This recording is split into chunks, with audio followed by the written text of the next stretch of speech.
Welcome to Share Talk, the only podcast where investors come first. Today's CEO interview, which is with Dominic White, CEO of the KCR Residential REIT. How are you today, Dominic? Fantastic, thanks, Zach. How are you? I'm doing fine. Actually, the first thing to discuss perhaps is what the advantages of being a REIT are, maybe for people who don't know. Yeah, sure, no problem. Real Estate Investment Trust is what REIT stands for. Firstly, you need to be a quoted company. So compared to being a private property company, it gives investors in us more transparency.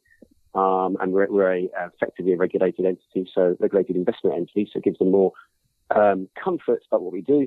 But a REIT itself is a specific tax wrapper, corporation tax-free environment for investment in real estate, introduced by the government about 10 years ago in the UK to make ownership of real estate through listed vehicles much more tax efficient for the investors. And how does that work on the stamp duty, which people don't like very much, I hear? Yeah, so for stamp duty, there is no advantage for a REIT. The REIT pays the same stamp duty as everyone else. It's the corporation tax in the company. So when you receive rents and you have profits from rents, there'll be no corporation tax on that. Whereas if you receive it as an individual, as we know, that tax law has changed. There's no longer offsetability of interest against your rental income as an individual. We don't have that corporation tax bill. Although one thing we do with raising stamp duty is we focus quite a lot on buying buildings held by limited companies, residential buildings held by limited companies, of which there are many out there. And when we do that, we pay 0.5% stamp duty on shares rather than the much higher stamp duty that's paid on residential property. So we do work with stamp duty in that way, which saves us a lot of money through our transaction costs. The other question which I was wanting to ask you as an expert in the area is how easy is it to operate, I suppose, 20 years into a bull market in the property market? Obviously, there was a blip around the time of the financial crisis, but eye-watering prices for properties, isn't that something that puts you off a bit? Well, it depends very much what you're buying and where you're buying. There has been a bull market, and you're right, there was a blip down 25% or so around the Lehman Brothers collapse and that moment of crisis. But it depends what you're buying and where. So we very much focus on very affordable properties, studio 1 and 2 bed flats in apartment blocks. And that's a segment of the market which still remains in very high demand. It's that entry-level market, entry-level rental property, because we buy properties for rental purposes. So entry-level rental property where people getting on the market, what could be their first housing, or people being squeezed down from the higher market or downsizing for whatever reason, it's where they are. So that middle piece there where there is a lot of demand and increasing demand as time goes on. However, there's limited supply of property, a big undersupply of property in that area. So with more demand and increasing demand and limited supply, what we have is an area for rental properties for which there's strong demand and good rental growth. And clearly, it depends where you're buying. So we're very specific about where we buy in places where prices have increased the most. London, Cambridge, Oxford's very high value markets. Absolutely, there's potentially, certainly in the short term, potentially much less growth. In fact, in parts of London, house prices are falling. We see that. But you need to look through into the categories and price categories as well. So £15 million mega houses in South Kensington have come off by quite a lot in terms of pricing. Studio flats and blocks of studio flats in West London haven't come across by a lot if you're selling the individual studio flat. In fact, they haven't come across at all in the things that we own have gone up in value, and certainly in rental value have gone up. And it's all about demand and supply.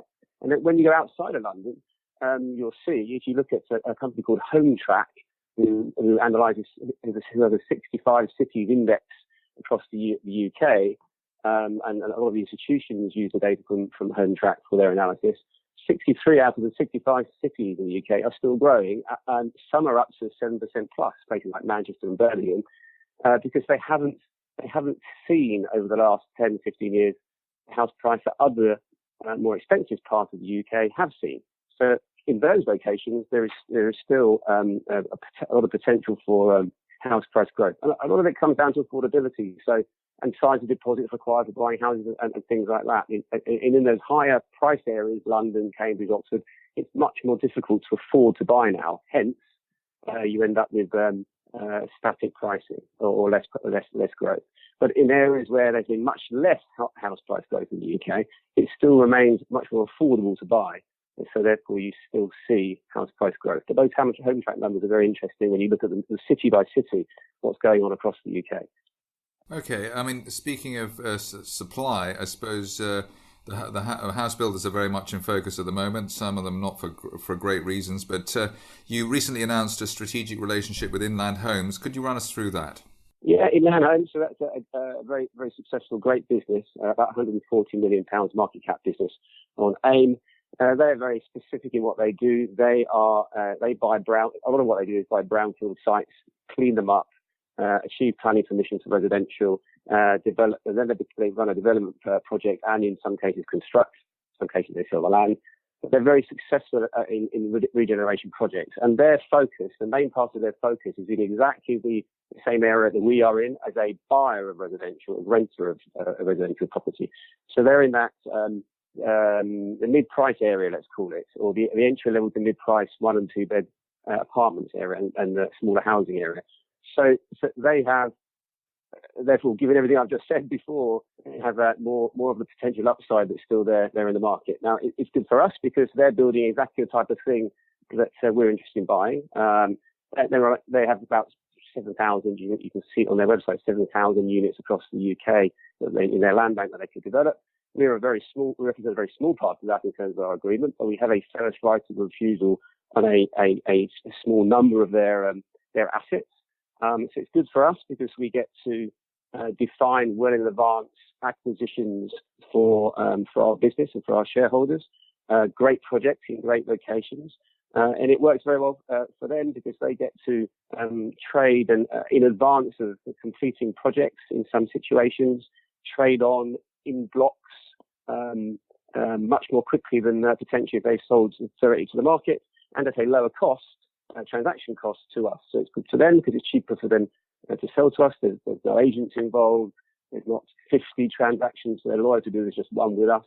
So it's a low cost of transaction for them and it's good for us. Old-fashioned synergy there. Good old-fashioned synergy. Yeah, it works for both sides very well. We're looking forward to doing a lot more with them. We just closed the first 2 transactions with them, which was announced on Monday. So you don't have the stress of every time you want to buy a property going on to Zoopla or Rightmove and trying to work out where the bargains are. Well, we do a fundamental analysis on everything we buy. Again, there's a lot of data in the market. People like Harrow, a lot of data out there at street level, so you can really analyse affordability at a street level and supply and demand. So we do that anyway, whether we're buying from inland or whoever we're buying from. But it's great to have a partner with a great pipeline where we've already identified assets we can buy. But we have a very, very strong pipeline, ex-Inland Homes, and indeed on Monday as well, we announced a different transaction in West London, 16 apartments, which is nothing to do with Inland. So we have a combination strategy in terms of where we invest our money from partners like Inland and from other sources, which our team have been in the business for 30 to 40 years, their network and their contacts through which they source properties. So the Karlind Management Services deal is improving your offering as well, in the sense that they're offering skills and other aspects to your business. Yeah, so that just to be clear, that's an example of a limited company that owns a building. So it doesn't come with it was called or is called Karlind Management Services. As we bought it, we'll change the name, but it only owns the building. It doesn't own people, services, right? And other things. It owns 16 apartments. So it's a property deal. It's a property deal rather than anything else. It's a property deal with a limited company around it, which is the type of thing we focus on.